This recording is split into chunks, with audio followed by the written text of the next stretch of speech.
Efésios 5, versículo 8, diz assim: pois antigamente vocês estavam mergulhados na escuridão, mas agora têm a luz no Senhor.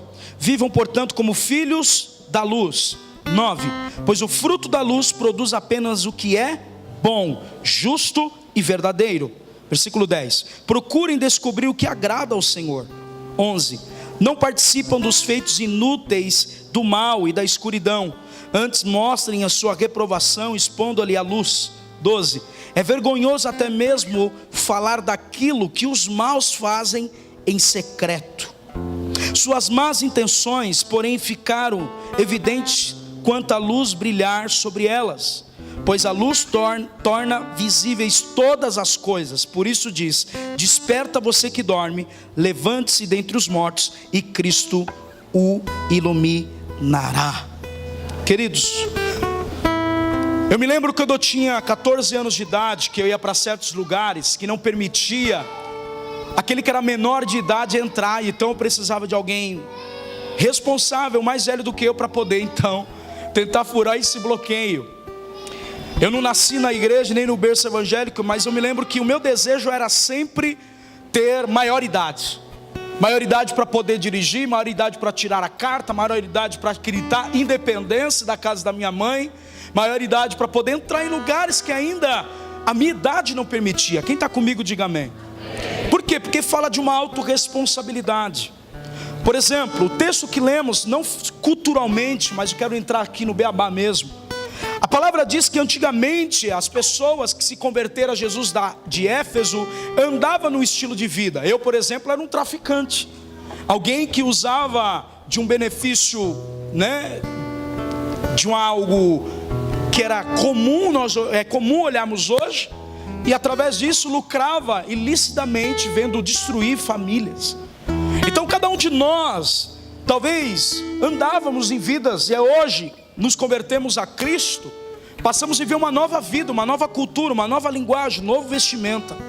E o texto vai dizer exatamente quando nós éramos mergulhados, não era somente uma vida, eu era mergulhado nessa vida, na escuridão. Mas agora tem a luz do Senhor, porque o próprio Jesus em João 8,12, ele declara, falando novamente ao seu povo: eu sou a luz do mundo, aquele que anda em mim de maneira nenhuma tropeçará e não estará em trevas. Jesus é a luz. Colossenses capítulo 1 diz que ele nos arrancou das trevas para a sua maravilhosa luz. O texto é específico falar sobre isso, que agora nós estamos na luz do Senhor. E o texto também fala: vivam, portanto, como filhos da luz. Ou seja, tenha uma vida de clareza, tenha uma vida transparente, íntegra. E o texto ainda diz no verso 9: pois o fruto da luz produz apenas o que é bom, justo e verdadeiro. É exatamente o que acontece com um cristão. Quando ele adentra ao templo ou ao lugar e começa a buscar a Deus, a sua vida antiga já não existe mais. Ele começa a ser transformado, ele começa a praticar a justiça, ele começa a andar em verdade, ele começa a praticar boas obras, e as pessoas começam a ver a mudança dessa pessoa. E isso chamamos de uma vida de luz, uma vida e uma caminhada autêntica com Deus. E o texto ainda diz, para não andarmos um pouco mais, no verso 11, ele diz, 10, procure descobrir o que é agradar o Senhor. Por exemplo, traficar agrada a Deus, gente? Então é exatamente, eu deixo de fazer isso porque agora eu me converti. Agora Deus está me mostrando luz. Ou seja, quando acaba a luz na nossa casa, hoje não precisa mais da velhinha, mas teve um dia que acabou a luz em casa, não tinha bateria no celular para acender. Então a vela estava ali como segundo plano. E quando a gente vê luz, a gente fica feliz. Por quê? Porque ninguém gosta de andar sem visão. Ninguém gosta de andar com uma visão limitada. Ninguém gosta de andar no escuro. O escuro não faz parte da vida do cristão. É exatamente o que Paulo está tentando dizer. Olha, vocês são filhos da luz. Então agora, com a luz, é o que aconteceu comigo e com você. Nas nossas trevas de vida, de caminhada errada, o Senhor Jesus raiou, a sua luz brilhou, para mostrar um ponto de equilíbrio nessa vida, e mostrar que há uma luz no fim do túnel mesmo, para mostrar que andar com Ele é diferente de andar uma vida nas trevas. Quem está comigo? E ainda ele diz, procure descobrir o que é agradar ao Senhor. Ou seja, eu estou caminhando, esse relacionamento com Deus vai fazer com que eu caminhe de uma maneira que o agrade. Eu vou conseguir fazer como isso? Lendo a palavra, orando, ouvindo instruções, sendo discipulado, estando em célula, estando no culto. Então todos os dias que eu venho, terça ou quinta ou domingo na igreja, eu venho para quê? Para acender a minha lâmpada. Mas eu não preciso só vir no culto para acender a minha lâmpada, eu preciso estar com Ele, porque Ele é luz, e quem anda na luz está com Ele. Ou seja, a luz não se apaga, a não ser que eu permita. Não participe dos feitos inúteis do mal e da escuridão, antes mostre a sua reprovação, expondo-se à luz. Irmão, eu preciso me posicionar algumas coisas da sociedade, sim. Eu preciso me posicionar dentro do meu lar que algumas coisas não podem entrar. Algumas pessoas falam assim: pastor, mas em casa uma cervejinha não pega nada. Irmão, aonde passa um boi, daqui a pouco não pega nada. Mas na minha casa não pode, na sua tudo bem, mas na minha não. Existem regras que eu reprovo. Por quê? Porque eu não quero ter um traço da vida que eu tinha antes. Eu não quero me lembrar daquela vida, eu não quero mais ter vínculo com ela, porque aquele que está em Cristo, nova criatura é. Meu hábito de vida, a transformação começa a ser evidente. Não preciso usar essa linguagem porque tem novo convertido, mas é assim mesmo. Vamos pregar assim. Acabou. E essa é uma verdade que nós precisamos entender, que o texto está dizendo. Eu preciso refutar as obras das trevas. Irmão, se as pessoas me convidam para fazer maldade, certamente isso vai respingar, porque eu estou com pessoas erradas, no lugar errado, fazendo o que não deve. Às vezes você nem está, mas é cúmplice por estar no lugar onde pessoas estão fazendo coisas erradas. Quem está comigo? Minha mãe fala assim: diga com quem tu andas e eu direi quem tu és. E essa é uma realidade que nós muitas vezes não enxergamos no dia a dia da nossa vida. Ele está dizendo: olha, a sua vida agora tem que ter um fruto. Não é obra, é fruto. É o que Jesus fez na minha vida, e agora eu passo a viver uma nova vida. Essa nova vida vai chamar a atenção das pessoas. Você não pode, não é não pode. Eu tenho controle. Não é não poder, é olhar e falar: eu tenho autoridade para negar e falar não. Quer ver como você, como era viciado? Eu não sou viciado, mas não fico uma semana sem dar um trago, pô. Não fico uma semana sem uma gelada, não fico uma semana sem azarar uma mulher. Os vícios, ele é comum por causa dos hábitos. E muitas das vezes aquilo que te escraviza te afasta de Deus. Quem está comigo? Não participe dos feitos inúteis do mal, da escuridão. 12, vamos para um pouco mais. É vergonhoso até mesmo falar daquilo que os maus fazem em secreto. É exatamente isso que eu quero falar.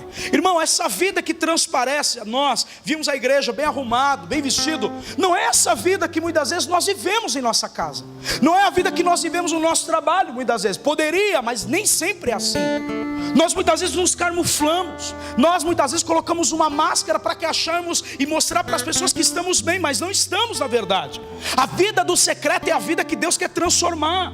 A vida do secreto é exatamente essa que não podemos envergonhar, porque servir a Deus diante dos olhos do pai, da mãe, do amigo, do pastor é fácil, mas quando ninguém está te olhando, quem é eu e você? Essa é uma verdade. Muitas vezes os maus, aquilo que nós não confessamos, aquilo que guardamos, o autocontrole, de achar que a vida está no nosso controle, até nós pensamos de uma forma, presta atenção, aquilo que eu não consigo reparar, eu choro. Por exemplo, perdi o emprego, eu choro porque agora estou pensando na conta, estou pensando na dificuldade financeira, mas eu não choro quando eu desagrado a Deus. Você entende? Quando o marido vai embora, quando eu perco um namorado, quando eu perco alguém da minha vida, eu choro. Mas quando eu me distancio de Deus, eu não derramo uma lágrima. Quando eu peco, quando eu erro. Mas quando eu e você nos assumimos dizendo: eu caí, eu errei, você exatamente está no propósito, porque o Espírito está te constrangendo a viver uma vida nova. E você não quer mais viver a vida do passado. Você quer essa vida nova e está lutando para viver ela. Entende, irmão? É exatamente isso. Você se sente inútil, acusado, você se sente um lixo, porque você conquistou agora, veio uma semana, começou a ser cheio, aí caiu, falei agora não, continua, não para. Por quê? Porque esse é o processo mesmo. Está tendo detrimento da vida antiga com a vida nova. Mas se o Espírito te alimentar todo dia, sendo cheio dele, certamente quem vai prevalecer é a vida no Espírito na tua vida. Agora, nós precisamos dimensionar essas coisas, gente. Chorar por aquilo que não está nas minhas mãos, mas na mão de Deus é uma coisa. Mas eu choro quando eu peco, quando eu me distancio. Quando eu sei que eu estou ferindo o meu pai, que eu sei que eu estou perdendo a aliança, quebrando ela. Muitas vezes nós choramos. Suas más intenções, a inclinação da carne, porém ficaram evidentes quanto a luz brilhar sobre elas. Por exemplo, quem é a luz? É a palavra. Lâmpada para os meus pés é a tua palavra e luz. Aí você lê a palavra, você chora, você fala: meu Deus, eu não estou me enquadrando nisso. Mas aquilo gera um arrependimento, uma mudança de vida, porque você está vivendo o quê? Uma nova perspectiva de visão que você não enxergava antes, a partir da palavra. A palavra começa a te dar o norte, ela começa a te dar a evidência do que precisa mudar na sua vida, amém? Não é o pastor, não é o irmão da esquerda e da direita, é a palavra que vai mudar você. Não é falando: não pode, você não pode pôr piercing, você não pode usar essa saia, você não tem cor. Não, o evangelho não é uma imposição, uma transformação de vida que o Espírito faz nas pessoas.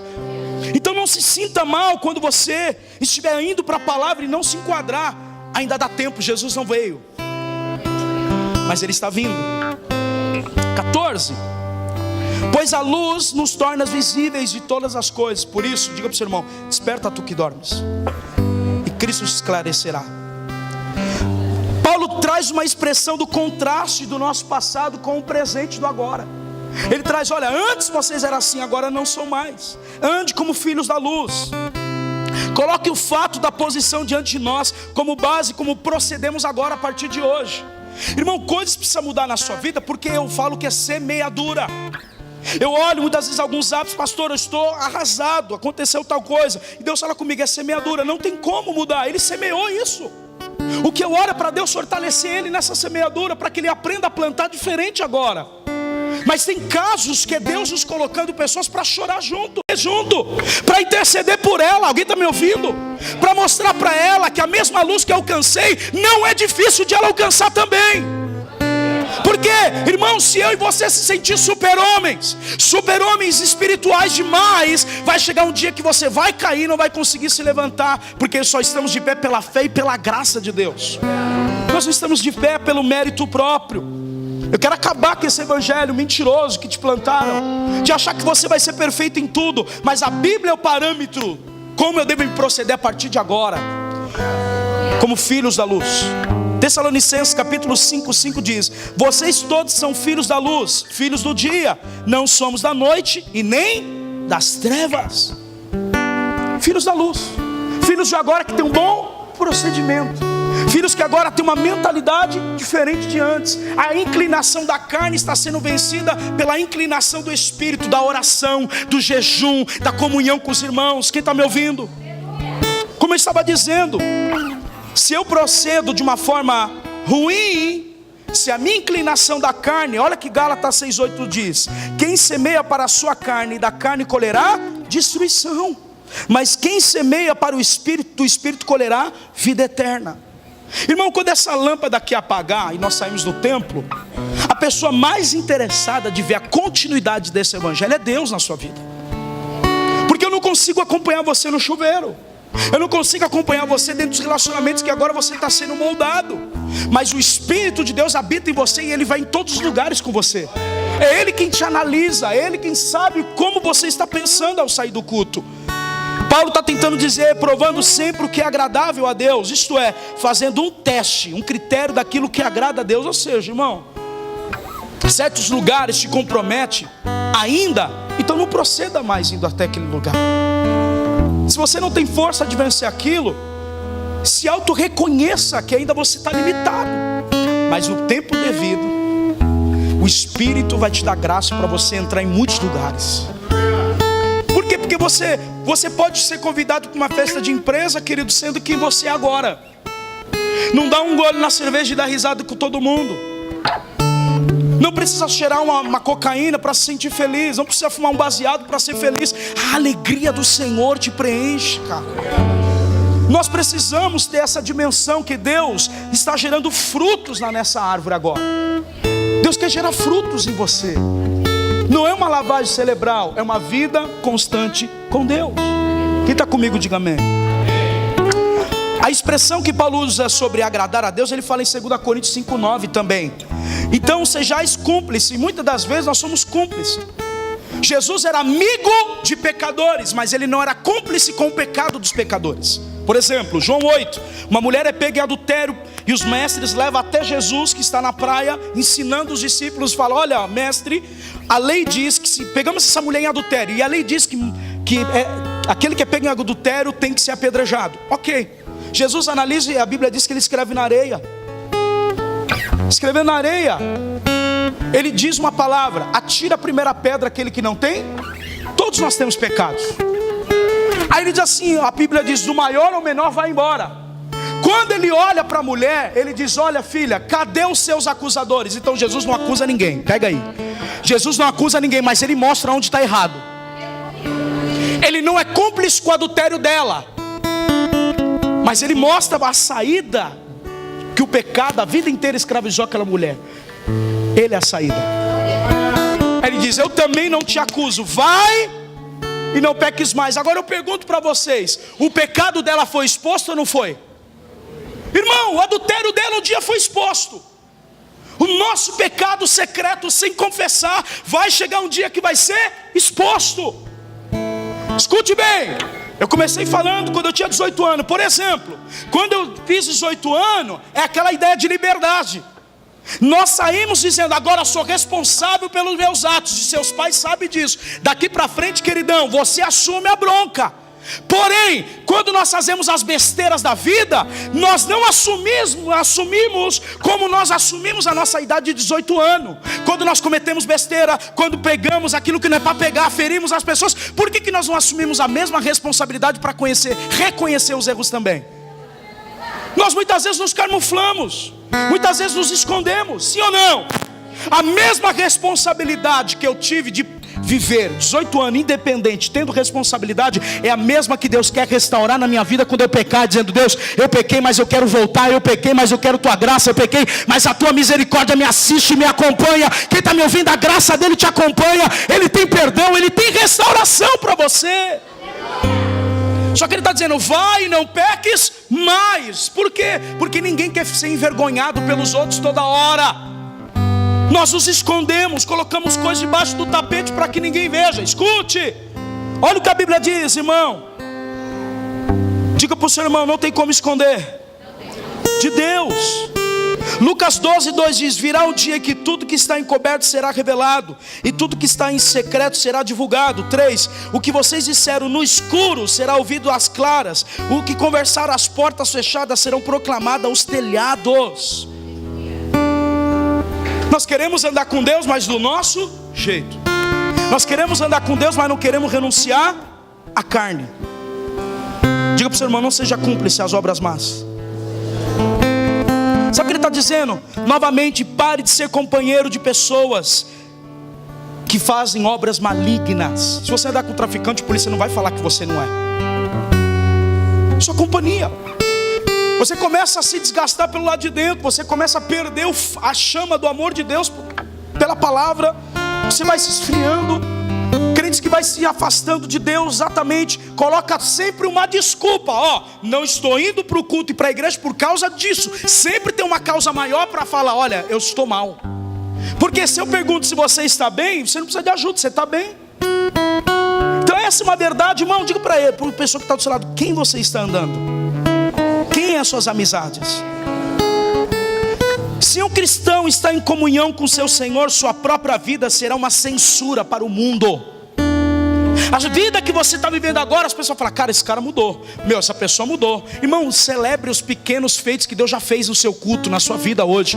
Cara, se você vencer um cigarro, dá um glória. Se você se você está vencendo a bebida, dá glória. Se você olhava e cobiçava a mulher que passava, o homem que passava e não está mais, você está lutando, está no caminho certo. É a graça que está contribuindo para que você mude de vida.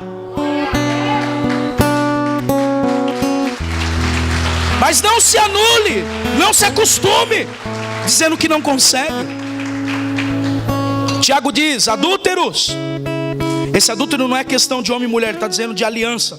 Vocês não sabem que a amizade com o mundo é inimiga com Deus? Quem quer ser amigo do mundo faz-se inimigo de Deus, cara.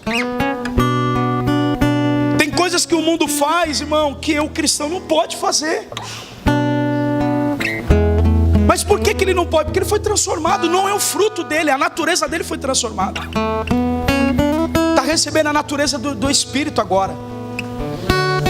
Por exemplo, crente não mente. Crente não sonega o dízimo. Crente não fofoca. Vou nem olhar. Por quê? Porque a realidade a gente olha para nós, mas e o mundo, como está enxergando?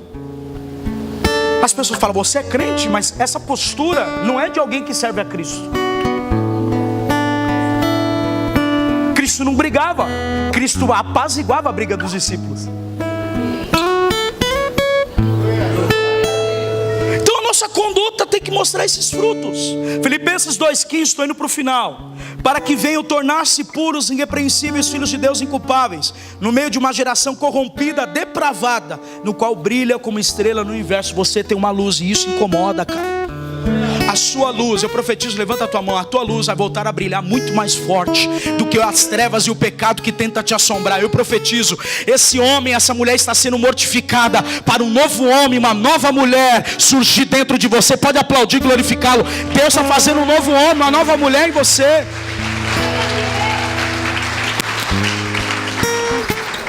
Um pouquinho mais na expressão da vida secreta. Versículo 12, quando ele fala, reflitam a vergonha. Não dá para falar com esses homens no secreto, exatamente, irmão, na madrugada. Quando a gente está na vida das trevas, a gente não pensa, a gente vai fazendo. Só que tem consequências. A nossa semeadura tem colheita. Paulo está dizendo que alguns homens chamavam de discussão pública dos pecados secretos. Sabe como ele chamava? Das pessoas que ficavam maquinando no secreto naqueles dias? Comunhão de pecadores. Presta atenção, se isso te escandaliza, eu quero te falar uma coisa. A partir do dia que eu traficava e não trafico mais, e Cristo entrou na minha vida e mudou essa área da minha vida, eu não sou um pecador cativo, eu sou um pecador redimido. Eu não sou mais escravo daquele pecado, daquele vício. Eu fui liberto, você também. Então a partir de agora, eu sou um pecador sim, na minha essência, porque eu peco, eu penso, eu falo, eu ajo, procedimentos, conduta. Então essa realidade vai fazer com que eu venha sempre depender de Deus e não de mim mesmo. Alguém está comigo? Se você se sente fraco, a matéria-prima para o poder de Deus é a tua fraqueza. Vou falar de novo, você não entendeu. A matéria-prima para o poder de Deus na sua vida é a sua fraqueza. Por quê? Porque é a força dele, o poder dele, que vai quebrar todos esses laços de pecado, que está te atrapalhando, tudo aquilo que está procedendo. Deixa eu te falar, tem coisa que é melhor renovar mesmo, as amizades, cara. Tem coisa que tem que renovar na tua vida. Ande com tolo, será tolo. Ande com sábio, vai ser cada vez mais sábio. Você começa a andar em comunhão com as pessoas da igreja, você vai ver que elas têm problema, você vai ver que elas têm fraqueza, você vai ver que às vezes alguns têm mais fraqueza do que você. Você fala, eu vou ajudar. É, você. Por quê? Porque eu te capacito para isso. Não é mérito nosso, gente. Diga comigo, o julgamento veio ao mundo, a luz, Cristo. Eu quero ler João 3,19. Mas os homens, porque as suas obras eram boas. Mas, querido, o pecado é bom, senão ninguém pecava. Mas ele custa caro. Ele vai te manter mais longe de Deus que você imaginava ficar. Ele vai custar mais caro do que você imaginava pagar. E vai te manter mais preso do que você imaginava ficar. O pecado, ele destrói um casamento. Eu preciso aprender a entender que a força do pecado foi destruída pela força da graça. A lei condena, mas a graça absorve em Cristo Jesus. João 3,20, quem pratica o mal odeia a luz, não se aproxima da luz, temendo que as suas obras sejam manifestas. Mas quem pratica a verdade vem para a luz, para que sejam claramente as suas obras e sejam realizadas por intermédio de Deus. Irmão, olha para cá. A Venezuela, as pessoas estão trabalhando 30 dias para comer 1 quilo de carne e 1 quilo de frango. Uma nação que peca contra Deus, uma nação que aceita a omissão. Agora é o momento de mudar, querido. Agora é o momento de nós nos posicionarmos e falar, não, chega, esse governo não pode mais continuar no poder. Se eu e você não usarmos a nossa cidadania para influenciar, pode ter certeza que aqueles que votam contra os princípios da nossa fé vão votar e vão lutar contra. Preste atenção, alguns de vocês não têm condição de sair do país. E se continuar esse governo, o Brasil não aguenta mais pancada de corrupção. Olha para mim, sabe o que é isso? É trevas, corrupção é pecado. Homens malignos que não pensam na minha vida e na sua vida. Ele te oferece um manjar, mas por trás está tirando tudo e sugando tudo. E na hora que vir para a luz, como é que vai fazer, Brasil? Vocês estão entendendo o que eu estou falando? Homens que têm a mentalidade satânica, diabólica, que está nas trevas. Mas Deus vai levantar um povo. Deus vai levantar uma geração que ama a santidade, que ama a palavra, que ama se arrepender e ser levantado por Deus. Deus te trouxe aqui para dizer que é noite de despertar na tua vida. É noite de despertar a tua fé. Chega de ficar apanhando no mundo, irmão. Deus tem algo novo para você. Você pode glorificá-lo. Deus tem uma vida nova. Deus tem graça para você. Deus tem perdão. Deus que vai endireitar essa madeira torta da tua vida. O carpinteiro de Nazaré.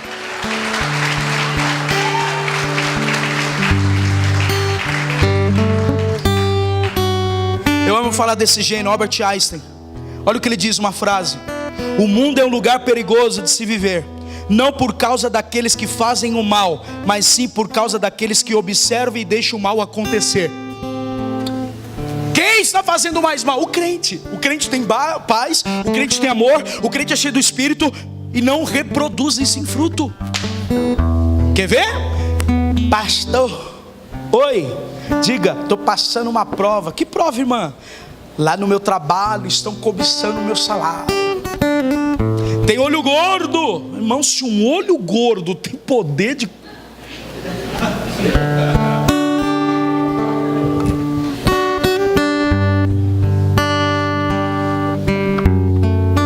Você entende que o Ibope a gente dá mais para as trevas do que para Deus. Nós estamos acostumados com notícias ruins. Quando acontece uma boa, você fala, tá brincando, belisca. Porque acostumou com a dor.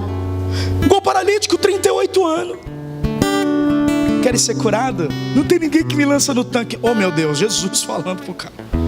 O problema não estava na perna, estava na alma. 38 anos. Ele olhava as pessoas agora como inimiga. E Deus está dizendo, olha para mim, porque hoje você vai levantar.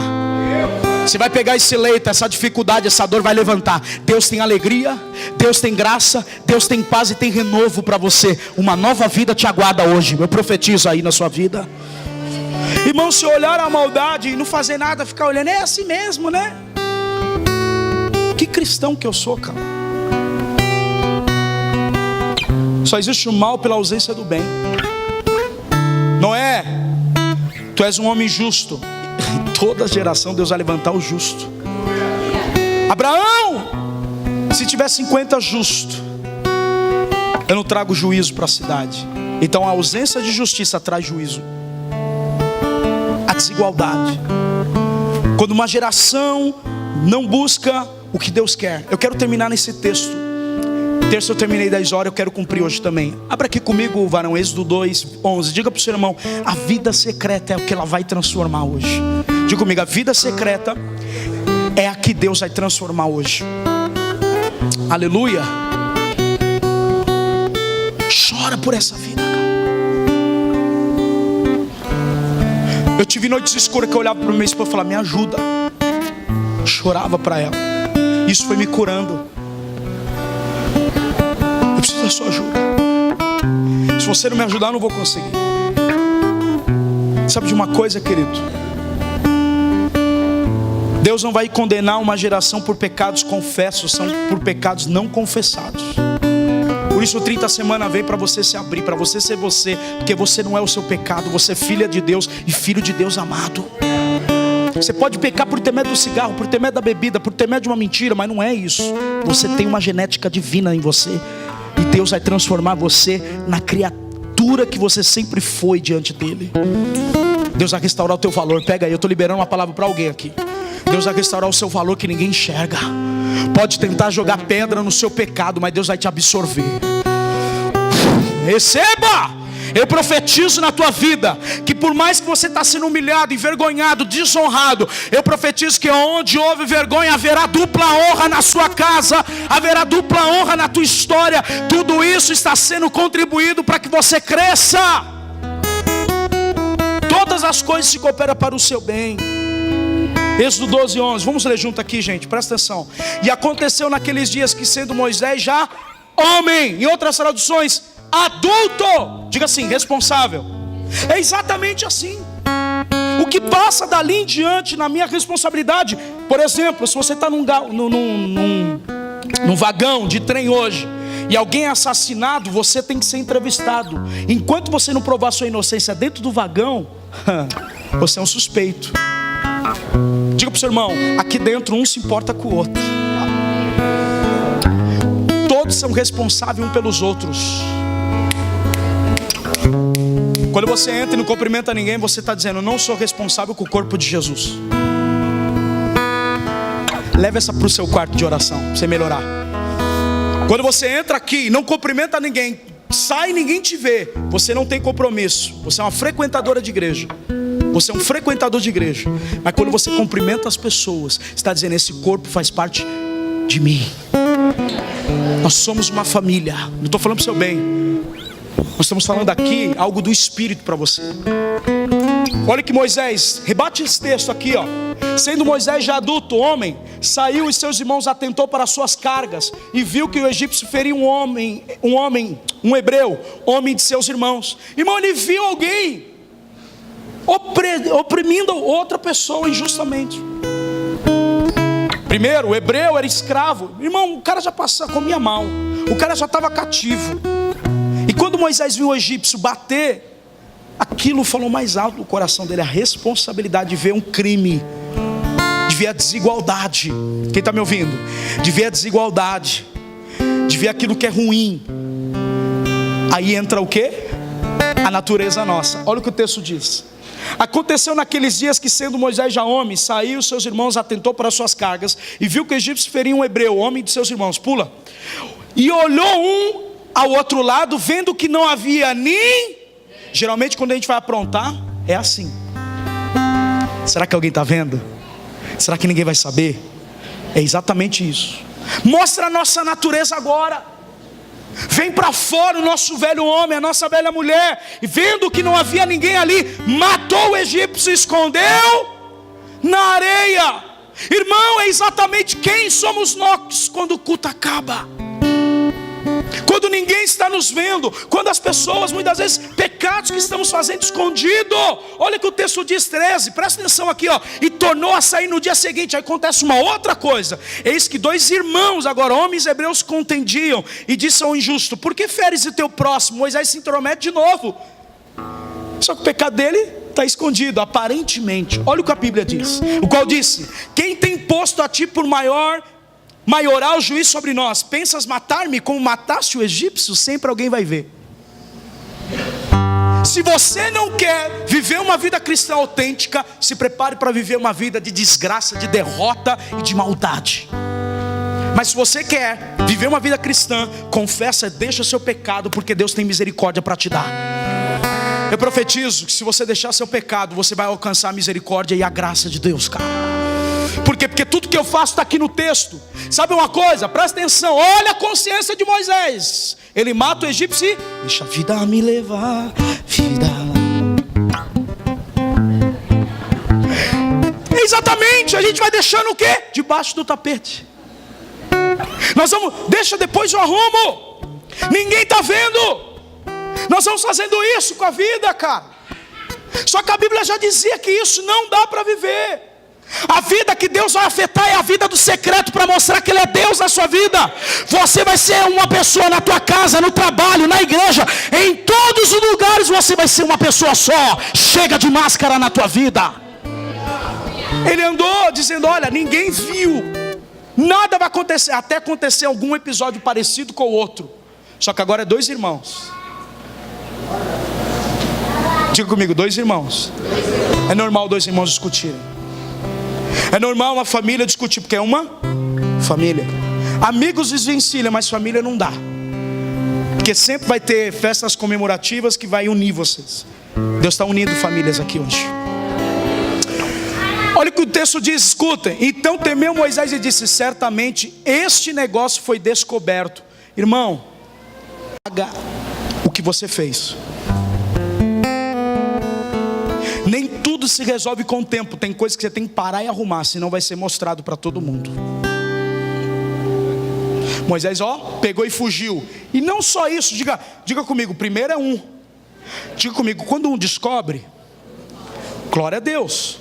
Mas pula comigo, Rafa. Ouvindo, pois, Faraó este caso, procurou matar Moisés. Quando você deixa a coisa para resolver depois, a pessoa que você não quer que descobre vai descobrir e vai ser tarde. Confessa logo, peça perdão, se arrepende, porque Deus tem a porta da graça para te dar. Eu profetizo, levanta a mão, não é para você sentir acusado não, irmão. Eu estou te mostrando que você pode viver uma vida autêntica. Toda vida no secreto, toda vida debaixo do tapete vai sair hoje. Você está sendo absorvido pela graça. Pode aplaudir o Senhor. Fala. 10 horas, termina agora. Dentro de um casamento eu me lembro que é assim: eu prefiro ouvir da sua boca do que da boca dos outros. Porque, mulheres, aprenda uma coisa que ninguém fala para vocês. Quando o homem confessa, ele também está ferido e machucado e precisa ser cuidado, tá? Se ele teve coragem de confessar é porque te ama. Pega essa aí.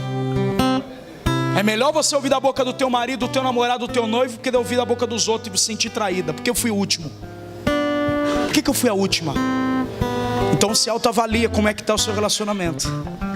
Porque Deus quer mudar isso em nome de Jesus. John Wesley diz uma frase: o homem anseia por seguir tudo o que desejas, mas com as más escolhas virão as más consequências.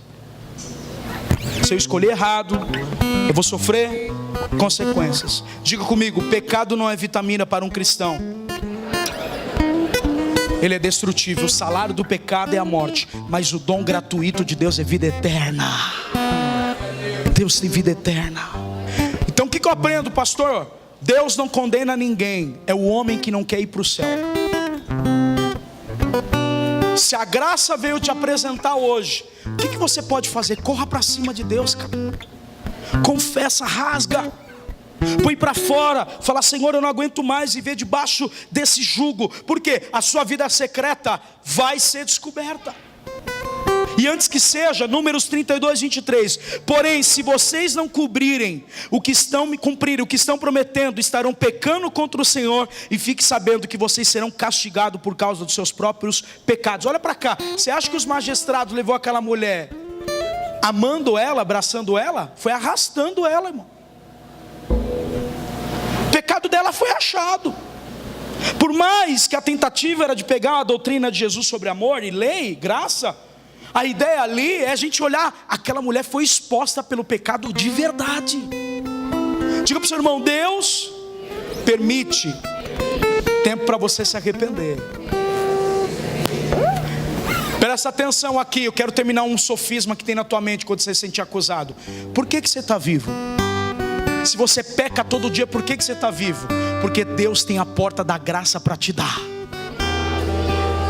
Por que você não morreu naquela bala perdida, naquela noite de sombra, de trevas e dificuldade? Por quê?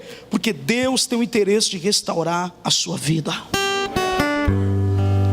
Último texto, Jeremias 17:10 diz: eu sou o Senhor que sonda o coração e examina a mente, para recompensar cada um de acordo com a sua conduta, de acordo com as suas obras. Comecei dizendo aqui que eu não sou perfeito. Essa mensagem é para mim. Sabe aquela igreja de Sardes, tem nome que vive, mas está morta. Irmão, a gente precisa ser real, cara. A gente às vezes não é real. A gente faz uma propaganda para que todos achem que a gente está bem, mas essa vida está te sufocando. Essa máscara está tirando as suas forças. Deus vai arrancar ela hoje. Mas não para te expor, mas para dizer: eu sou teu pai, eu quero assumir você, eu te perdoo, eu derramo o meu amor, eu derramo o meu perdão, eu não te esqueci nessa luta. Mas tem uma atitude: vai e não peques mais.